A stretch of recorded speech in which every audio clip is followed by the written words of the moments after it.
The air in Jerusalem that morning was a liar. It carried the scent of baking bread and the distant bleating of lambs destined for the Passover feast, aromas of life and sacred tradition. Yet, beneath it all, a current of unease coiled through the city's ancient veins. It was a tension that Gaius Cassius Longinus, centurion of the 10th Legion, could taste as surely as the gritty dust on his tongue. He stood on the cool stone balcony of the Antonia fortress, his gaze sweeping over the sprawling, slumbering city. For 20 years, his life had been a testament to the unyielding principles of Rome. Order imposed by strength, peace maintained by the ever-present threat of the sword. His face, a roadmap of campaigns fought from the forests of Germania to the sun-scorched sands of Syria, was an unreadable mask of discipline. His entire world was one of clear lines and brutal truths. Men were either strong or they were dead. Empires were either expanding or they were collapsing. Gods, like Jupiter and Mars, were patrons of power, demanding sacrifice and rewarding victory. This strange, fervent city, with its invisible singular god and its endless religious squabbles, was a constant source of irritation. It was a hornet's nest that Rome preferred to leave undisturbed. But every so often, a hornet would grow bold enough to sting. Today, it seemed, was one of those days. Centurion, a voice, sharp and deferential, called from behind him. It was Decimus, his optio, a young, ambitious officer whose loyalty was as polished as his helmet. The procurator requires your presence. It concerns the prisoner brought in before dawn. Longinus didn't turn immediately. He watched a gust of wind chase, a spiral of dust across the courtyard below. A storm was brewing, not just in the bruised purple clouds gathering over the Mount of Olives, but in the heart of the city itself. "The Nazarene?" Longinus asked, his voice a low rumble. "Yes, sir. The one they call Jesus. The Sanhedrin condemned him overnight. Blasphemy." Decimus spat the word as if it were a foreign curse. "They need Pilate's seal to carry out the sentence."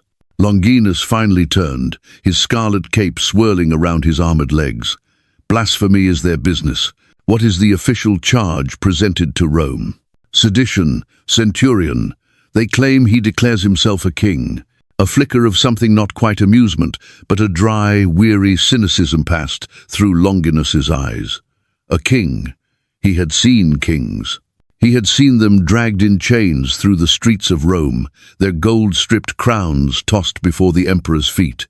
He had seen their armies shattered, their cities burned. The reports on this Jesus of Nazareth painted a different picture.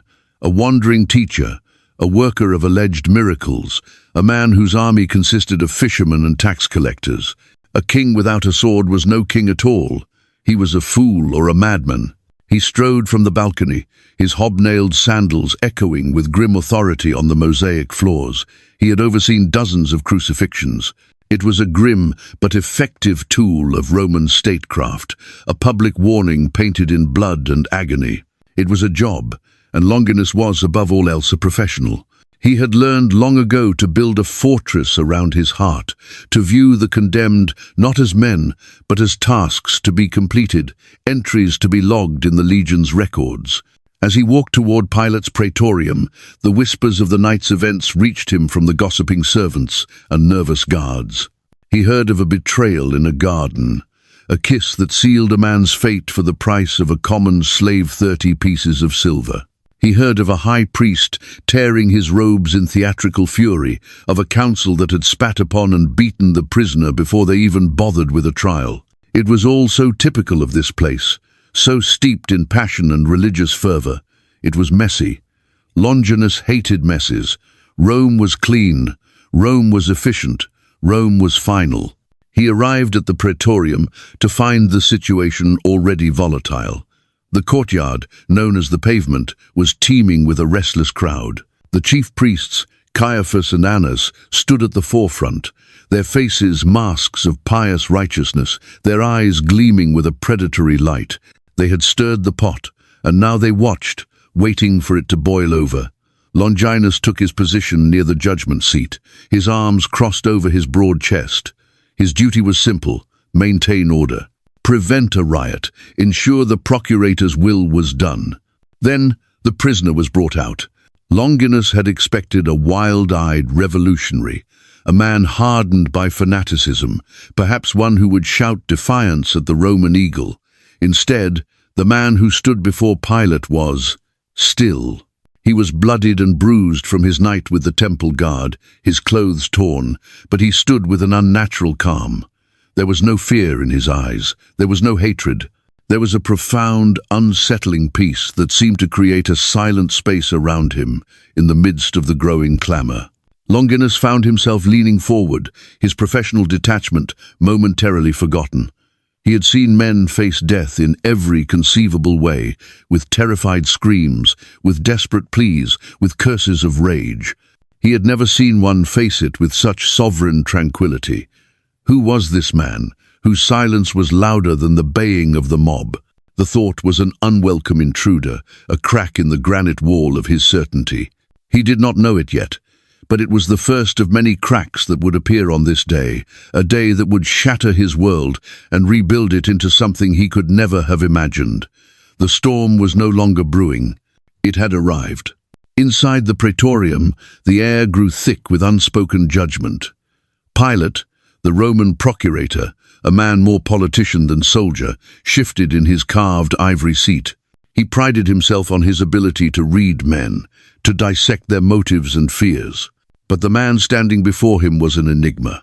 "They say you are the king of the Jews," Pilate began, his voice laced with a weary disdain. He gestured with one hand towards the furious priests gathered outside. "Is it true?" Jesus looked at him, not with the defiance of a rebel or the pleading of an innocent, but with a gaze that seemed to penetrate beyond the robes of office, seeing the man beneath.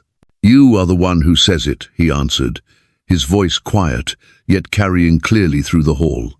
The answer hung in the air, a statement of fact, not a confession. Longinus felt a muscle twitch in his jaw. It was a non-answer, a deflection, yet it held more power than any declaration. It threw the weight of the question back onto the questioner. The chief priests erupted in a fresh wave of accusations, their voices overlapping in a cacophony of venom. They accused him of forbidding tribute to Caesar, of stirring the people, of claiming to be a divine authority. Through it all, Jesus remained silent. He stood as a rock in a raging sea, unmoved by the waves of hatred crashing against him. Pilate, visibly unnerved by this stoicism, leaned closer. "Do you not hear the weight of their testimony against you? Have you no defense? A single word?" Silence. A profound, absolute silence that was more damning to his accusers than any argument. Longinus had seen gladiators fight with more frenzy to save their lives. This Nazarene seemed to be actively surrendering, but on his own terms. It was not the weakness of a victim, but the resolve of someone fulfilling a purpose that no one else in the room could comprehend. Just then, a commotion at the entrance. A servant, breathless and pale, pushed his way through the guards. He carried a small sealed tablet. "From your wife, my lord. An urgent message." Pilate's face paled as he read the words etched in the wax. He looked from the tablet to Jesus, and for the first time, Longinus saw genuine fear in the procurator's eyes. A fear not of the mob, but of something far older and more powerful. He sensed he was a pawn in a cosmic drama he couldn't begin to understand. Seeing an escape, Pilate turned to the crowd. It was the custom of the Passover to release one prisoner. "I find no fault in this man," he declared, his voice lacking conviction. "But you have a custom. Who do you want me to release to you? Barabbas, the insurrectionist, or Jesus, who is called the Christ?" Longinus knew Barabbas, not personally, but by reputation. The man was a wolf, a murderer, and a zealot who had killed Roman soldiers in a bloody riot. He was the very chaos that Longinus and his legion existed to crush. The choice was obvious. Any sane populace would choose the peaceful teacher over the violent revolutionary. But the priests were already moving through the crowd, their whispers like poison, stoking the embers of resentment into a wildfire of fury.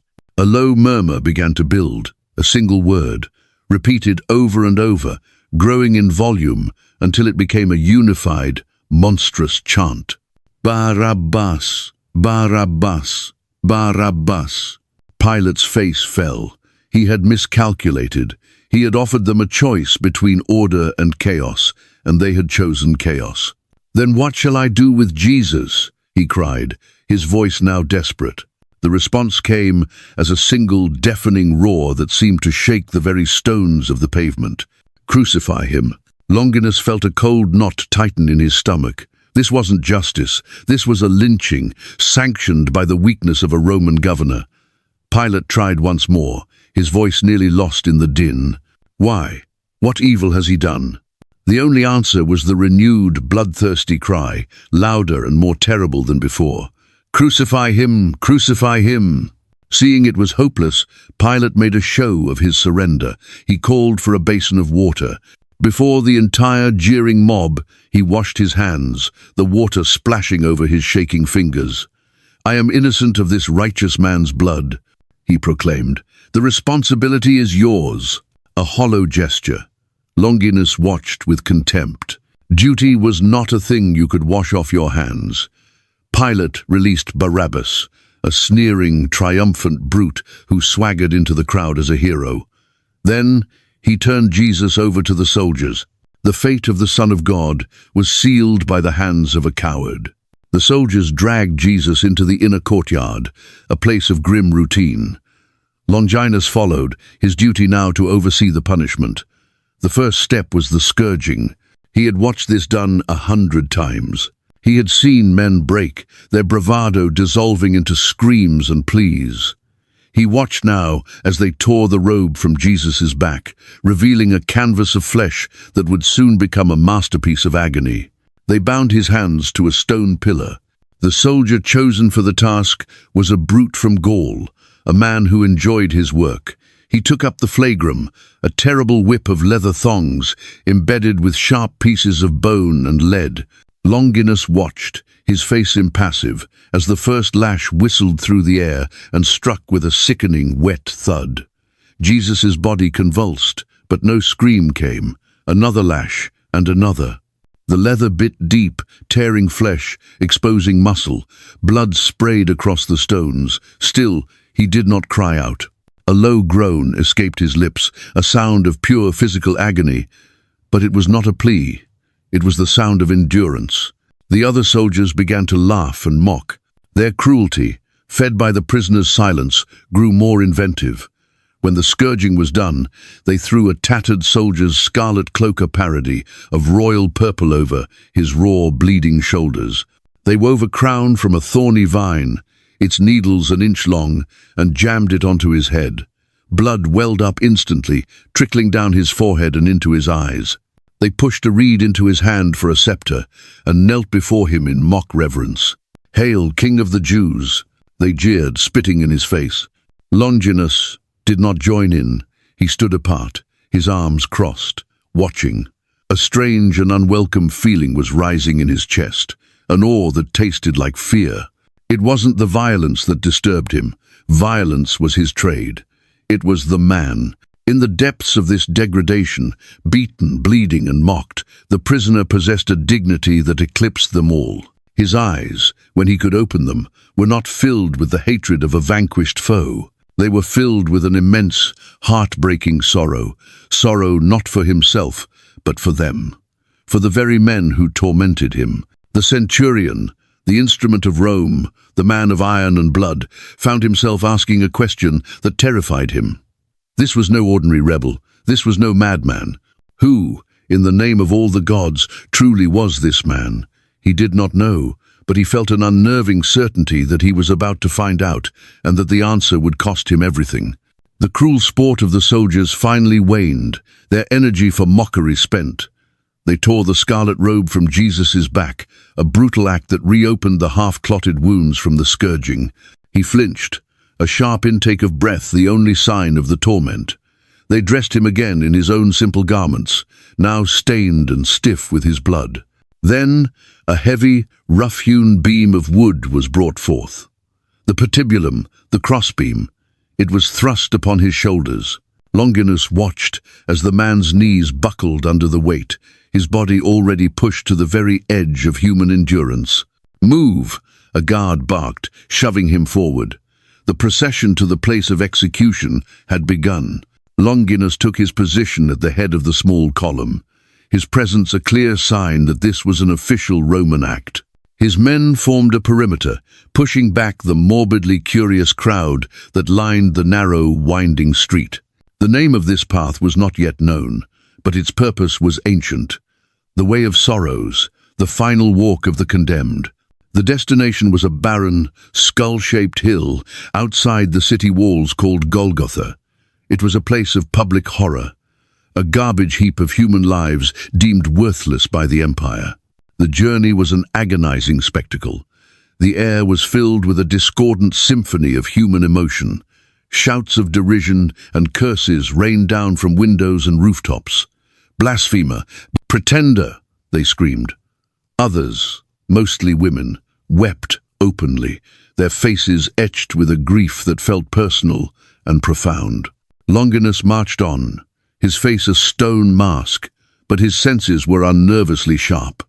He was aware of every detail: the scrape of the heavy cross against the cobblestones, the ragged, labored breathing of the prisoner, the acrid smell of sweat and blood mingling with the dust of the street. Suddenly, Jesus stumbled. The crossbeam, a monstrous weight, drove him to his knees. The impact sent a shudder through his weakened frame. Before he could recover, a guard's boot struck him in the side. "Get up, king of nothing," the soldier sneered. With a monumental effort that seemed to draw on some hidden reserve of will, Jesus pushed himself up, his muscles screaming in protest. He staggered forward a few more steps, and then he fell again, this time harder. The full weight of the cross slammed down upon him, pinning him to the stones. From the edge of the crowd, a woman cried out, a sound of such pure anguish that it cut through the noise of the mob like a blade. Longinus turned his head slightly and saw her. Her face was a landscape of sorrow, her eyes locked on the fallen man. A younger man stood beside her, his arm around her, trying to support her, his own face a mask of helpless grief. Longinus recognized him from the trial courtyard, one of the Nazarene's followers. The woman was his mother. She broke free from the young man's grasp and rushed forward, falling to her knees beside her son. The guards moved to push her back, but Longinus, in a gesture he himself did not understand, raised a single hand. "Let her be," he commanded, his voice low and firm. The soldiers hesitated, then obeyed. Marihe had heard her name, whispered, reached out a trembling hand, not to the cross, but to her son's face, wiping away the blood and spittle with the edge of her veil. "My son," she whispered, her voice broken. "My child." For a moment, the world seemed to fall silent around them. Jesus opened his eyes and looked at her. A flicker of immense love and pain passed between them. "Mother," he breathed, his voice barely a whisper. "Do not weep. See, I am making all things new." It was not a comfort. It was a prophecy, a statement of purpose that defied the horrifying reality of his situation. Longinus felt a tremor run through him, a feeling akin to standing on the edge of a cliff in an earthquake. He was witnessing something far beyond a mere execution. This was a sacrament of agony. The soldiers, impatient with the delay, hauled Jesus to his feet once more. But his body had reached its limit. He fell a third time, and this time he did not get up. The guards began to beat him with the flat of their spears, their frustration mounting. "Up! Move!" But his legs would not obey. He was broken, or so it seemed. Longinus watched, his military mind assessing the situation. A condemned man who could not carry his own cross was a delay, an inefficiency. But as he looked at the man lying on the ground, he didn't see defeat. He saw utter exhaustion, yes, but beneath it an unyielding spirit, a spirit that refused to be extinguished. Longinus's gaze scanned the crowd, seeking a solution. He saw a man, broad-shouldered and sunburnt, a farmer or a laborer from the countryside, trying to push past the procession. He looked strong. Without a second thought, Longinus pointed his finger. "You," he commanded, his voice cutting through the air, "from Cyrene. Seize him." Two legionaries immediately grabbed the man, who looked startled and terrified. "What have I done?" he stammered. "Your duty to Rome," Longinus said flatly. "You will carry this beam." The man, whose name was Simon, looked from the centurion's unyielding face to the bloodied figure on the ground. Fear warred with a flicker of pity in his eyes. He hesitated, then bent down, and with a great grunt, lifted the heavy patibulum from Jesus' back. As Simon took the weight, Jesus slowly, painstakingly, rose to his feet. He turned his head, and his eyes met Simon's. For a fleeting second, amidst the pain and exhaustion, a look of profound gratitude passed from the condemned to his conscripted helper. The grim procession resumed, a strange trinity now at its center. The broken king, the reluctant helper, and the stoic centurion, all walking the same path toward the Hill of Skulls, each man locked in his own world of duty, fear, and a dawning, terrifying revelation. The weight had been lifted from Jesus' shoulders, but Longinus felt a new, invisible burden settling upon his own. Golgotha was not a place of solemnity, it was a theater of despair. The air hung thick with the ghosts of past agonies and the stench of death. 3 vertical posts, the stipes, stood waiting against a sky the color of a fresh bruise. The crowd, now a swollen, buzzing mass, formed a rough semicircle at the base of the hill. Their faces a mixture of morbid fascination, grief, and cruel anticipation. Longinus directed his men with curt, efficient gestures. This was the final stage, a well-rehearsed procedure. The 2 thieves, who had been dragged along in the same procession, were dealt with first. They cursed and struggled, their bodies thrashing against the soldiers who held them down. Their screams echoed across the barren hilltop as the iron spikes were driven through their wrists and into the crossbeams. The sound was brutal, familiar. It was the sound of Roman justice. Then it was the Nazarene's turn. Unlike the others, he offered no resistance. As the soldiers pushed him onto the rough wood of the patibulum he had been forced to drop, he did not fight.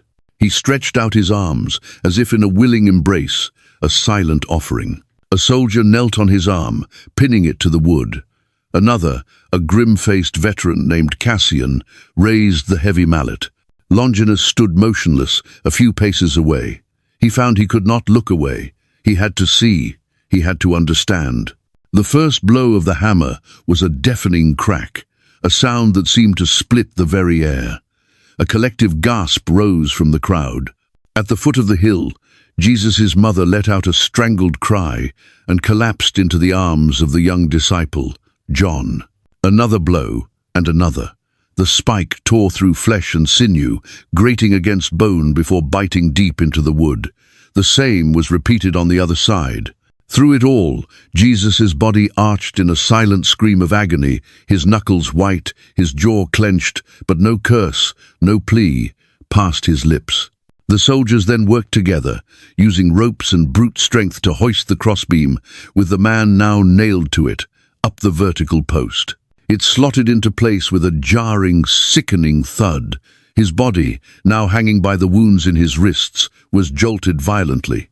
The full weight of his torso pulled on the spikes, a continuous, unimaginable torment designed to make every breath a struggle. The 2 thieves, now raised on either side of him, continued to scream and blaspheme, their pain turning to rage. One of them, a hardened man, with a face full of hate, glared at Jesus. "So you're the Christ, are you?" he spat, his voice a ragged snarl. "Save yourself then, and while you're at it, save us." But the other thief, a younger man whose face was already pale with the onset of shock, turned his head. "Have you no fear of God?" he rebuked the first, his voice weak but clear. "We are getting what we deserve for our crimes, but this man has done nothing wrong." He then turned his pain-filled eyes to Jesus. "Jesus," he whispered, a desperate plea, "remember me when you come into your kingdom." Longinus, standing guard at the foot of the crosses, felt the words strike him with the force of a physical blow. A kingdom, even now, nailed to a Roman cross, dying between 2 criminals. They spoke of his kingdom. What kingdom could this be? And then Jesus, his head lolling, his breath coming in shallow gasps, turned his gaze towards the penitent thief. His voice was a strained whisper, yet it carried with it a weight of absolute authority that defied his physical state. "Truly I tell you," he said, the words a promise that echoed in the sudden stillness, "today you will be with me in paradise." Paradise. The word hung in the air, an impossible jewel in a setting of filth and despair. Longinus felt a cold shiver trace its way down his spine. He had sent men to the underworld, to the bleak shores of the river Styx. He had never heard a dying man promise another an immediate entry into paradise. This was not the language of men. As the hours crept by, the sky grew darker. The sun, which should have been at its zenith, began to fade, as if ashamed to witness what was happening below. A strange, eerie twilight descended upon Golgotha at midday. The jeers of the crowd began to quiet, replaced by nervous murmurs. The soldiers gambled for Jesus' seamless tunic at the foot of the cross, their laughter sounding hollow and forced in the unnatural gloom. Longinus kept his vigil, his eyes fixed on the central cross. He was no longer just a guard overseeing an execution. He was a witness to a mystery that was unfolding, layer by painful layer. He heard Jesus murmur words that he could barely comprehend, words that seemed to be aimed at the heavens, not at the men below. "Father," he gasped, his chest heaving with the effort to draw breath, "forgive them. They do not know what they are doing." Forgiveness. The word was a foreign concept in Longinus's world. His world was about retribution. An eye for an eye, a life for a life. Justice was vengeance, sanctioned by the state. Yet here was a man, murdered by the state, begging a celestial father to forgive his executioners, to forgive the mocking priests, to forgive the cowardly governor, to forgive the soldiers who had driven the nails, to forgive him. The thought struck Longinus with a force that staggered him. For the first time in his life, the impenetrable armor around his soul, forged in the fires of battle and tempered by years of brutal duty, cracked. Through that crack, a single, terrifying beam of light shone in, illuminating the darkness he had lived in for so long. He looked at his hands, the hands that had signed off on this, that had commanded the men, that were complicit in this ultimate act of injustice, and he heard the victim praying for his forgiveness. The world no longer made sense. The darkness was now absolute. It was not the gentle fade of twilight, but a thick, oppressive shroud that had swallowed the sun, transforming noon into a starless midnight. A cold wind whipped across the hilltop, carrying with it a sense of profound wrongness, as if nature itself was recoiling in horror. The soldiers had stopped their gambling, huddled together, their faces pale and anxious in the eerie gloom. The crowd at the bottom of the hill had fallen into a terrified silence, the bravado of their earlier taunts long since evaporated. Thunder began to rumble in the distance, a low, guttural growl that seemed to emanate from the very bowels of the earth. Longinus stood his ground, his hand resting on the hilt of his gladius, a familiar comfort that offered no comfort at all. His gaze remained fixed on the central silhouette, a lone figure suspended between a dead sky and a trembling earth. He saw the high priest Caiaphas and his retinue making a hasty departure, their faces tight with a satisfaction that was now warring with a dawning fear. They had gotten what they wanted, but they had not anticipated this divine protest. Only a small, loyal cluster remained, the mother, Mary, held upright by the disciple John, and a few other weeping women. Their grief was a small, silent island in a sea of cosmic dread. From the cross, a voice, weak but clear, cut through the wind. Jesus looked down at his mother. "Woman," he said, his voice imbued with a strange, formal tenderness, "behold your son." Then his gaze shifted to the desolate face of John. "Behold your mother." It was a final act of human care, a testament delivered from the precipice of death. He was creating a new family in the shadow of his own execution, weaving bonds of love that would outlast the nails and the wood. Longinus, a man who had left his own family behind for the legion, a man whose brotherhood was forged in violence, felt the profound weight of those simple words. He was witnessing the creation of a family founded not on blood, but on shared sorrow and unwavering love. Time stretched and warped in the suffocating darkness. The air grew heavy, electric. Then a cry tore from Jesus' throat, a sound of such raw human desolation it seemed to rip the veil of the unnatural twilight. Eloi, Eloi, lama sabachthani. The Aramaic words, raw and agonizing, echoed across Golgotha. My God, why have you forsaken me? Some of the soldiers, not understanding the language, muttered amongst themselves. He's calling for Elijah, one said nervously, clinging to a folk belief that the ancient prophet might return to rescue the righteous. Another soldier, perhaps in a moment of pity or a desire to hasten the end, ran and soaked a sponge in posca, the cheap, sour wine of the legions. He fixed it to the end of a hyssop branch and raised it to Jesus' lips. But Jesus turned his head away. He refused the small comfort. His sacrifice had to be total, his cup of suffering drunk to the last, bitter drop. A final, solemn silence fell upon the hill. The wind died down. The thunder ceased. It was as if the universe itself was holding its breath. He drew one last, shuddering breath, a feat that must have cost him every remaining ounce of strength. He lifted his head, his gaze piercing the oppressive darkness, as if looking directly into the heavens. His voice, no longer a cry of anguish, but a declaration of triumph, rang out with shocking power. It is finished. 3 words, a statement of completion, not defeat. He had done what he came to do. Then, for the last time, he spoke, his voice now a peaceful exhalation, a release. Father, he whispered, into your hands I commend my spirit. With those words, he bowed his head, and he died. In that exact instant, the earth answered. The ground beneath Longinus's feet bucked and heaved with a violence that threw him to his knees. A monstrous roar erupted from deep within the planet as a violent earthquake shook Jerusalem to its foundations. Rocks split apart. Tombs in the valley below cracked open. The soldiers cried out in terror, clinging to each other as the world dissolved into chaos around them.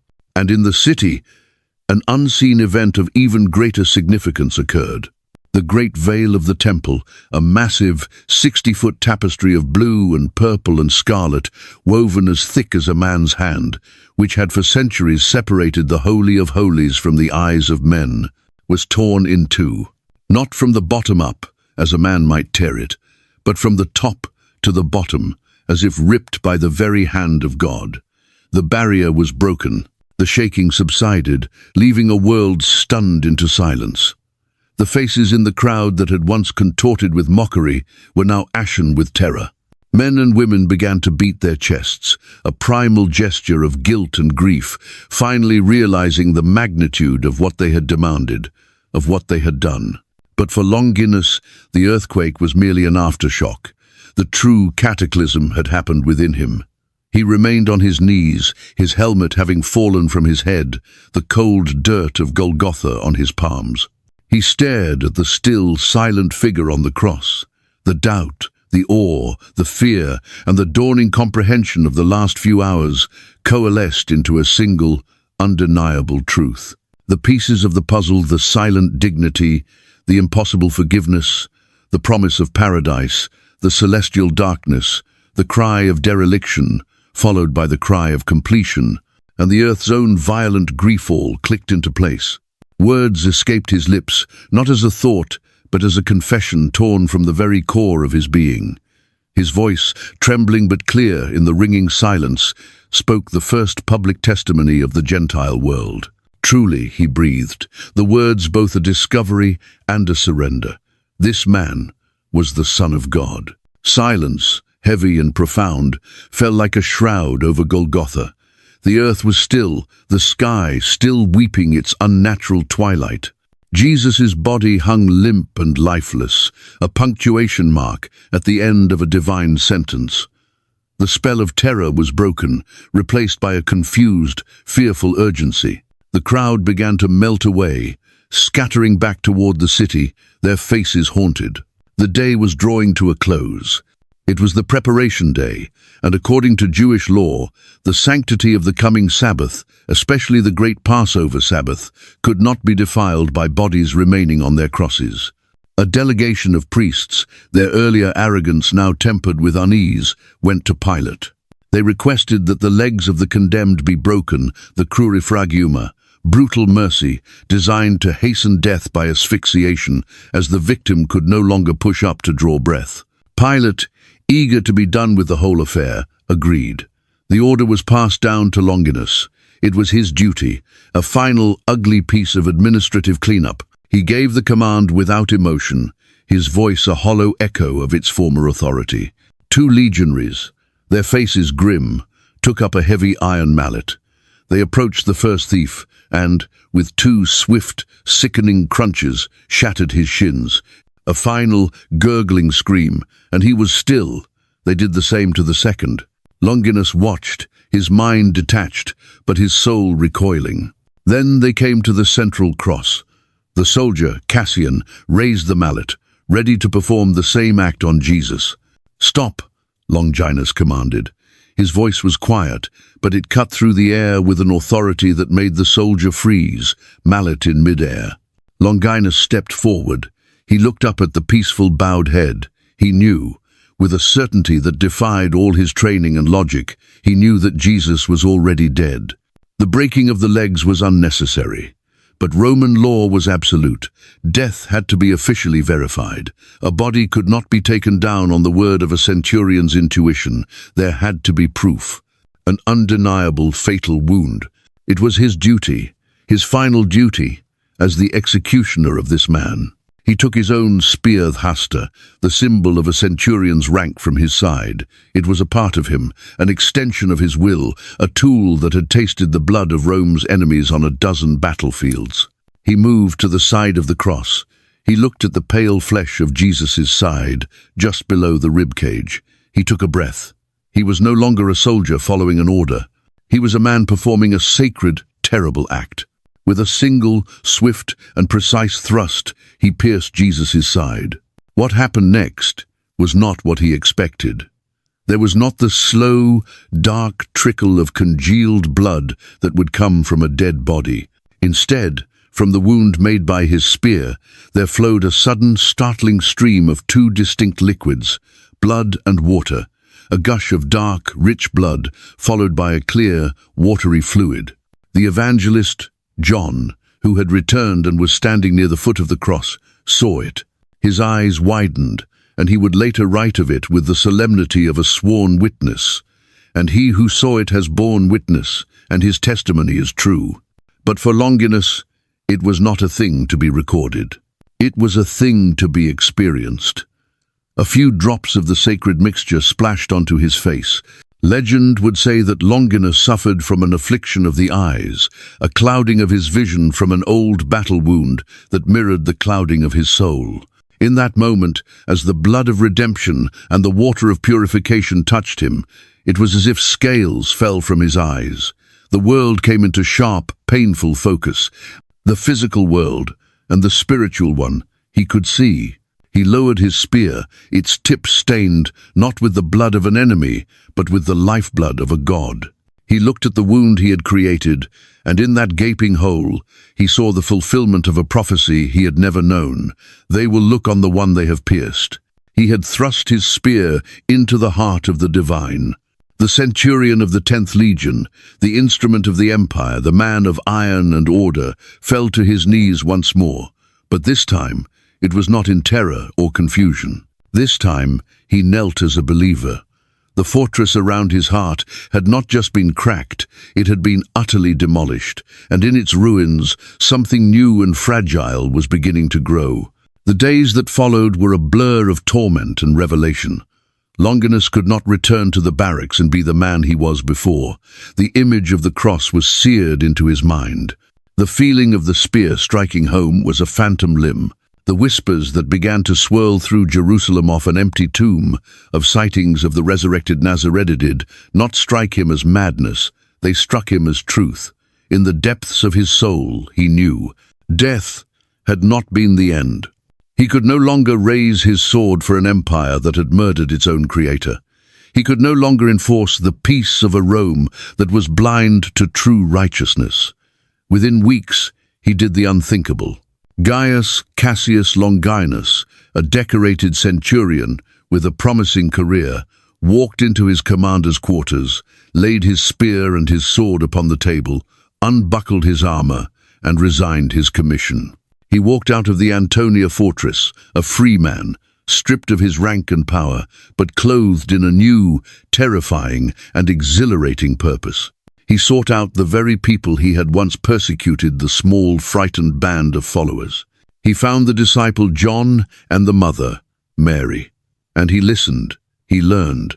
The man who had once cleared the path for an execution now cleared his own path for the gospel. The hand that had wielded the spear now held out a hand of peace. His testimony was a fire that could not be contained.